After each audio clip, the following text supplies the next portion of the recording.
Hi friends, welcome to my channel. இந்த வீடியோவில் நம்ம என்ன பார்க்க போகிறோம் அப்படின்னா, தமிழ் சீனியருக்கு வந்த ஃபஸ்ட் பேட்ச்க்கு வந்த கொஸ்டின் தான். நம்ம ஆகஸ்ட் 2025 நடந்துகிட்ருக்கு இல்லையா, சீனியர் ஃபஸ்ட்டு பேட்ச்சுக்கு வந்த கொஸ்டின், தமிழ் சீனியர் கொஸ்டின் பாருங்கள்.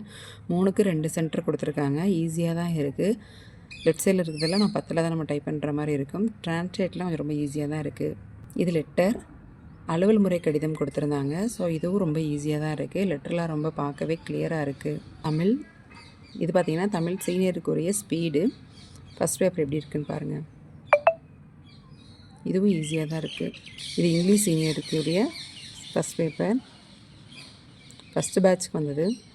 இது ஃபஸ்ட்டு பேட்ச்க்கு வந்த இங்கிலீஷ் சீனியருக்குரிய ஸ்டேட்மெண்ட். 4க்கு 1 சென்டர், இடையிலையும் சென்டர் பண்ண வேண்டியது இருக்குது. கரெக்டாக பார்த்து சென்டர் பண்ணணும். லெட்டருமே கொஞ்சம் கிளியராக தான் இருக்குது. கொஞ்சம் பொறுத்து ரீட் பண்ணணும். இது அஃபிஷியல் லெட்டர் கேட்டிருந்தாங்க இங்கிலீஷ் சீனியரை பொறுத்தவரையும். இதுலேயுமே டிரான்ஸ்லேட் கொஞ்சம் கம்மியாக தான் இருக்குது. ரைட் சைடில் கொஞ்சம் லெட்டர்லாம் கொஞ்சம் நிறுத்தி டைப் பண்ணாங்கன்னா கண்டிப்பாக அதில் மார்க் எடுத்துட முடியும். ஓகே ஃப்ரெண்ட்ஸ், அடுத்த வீடியோவில் செகண்ட் பேட்ச் சீனியருக்கு வந்த கொஷின் பற்றி அப்லோட் பண்ணுறேன்.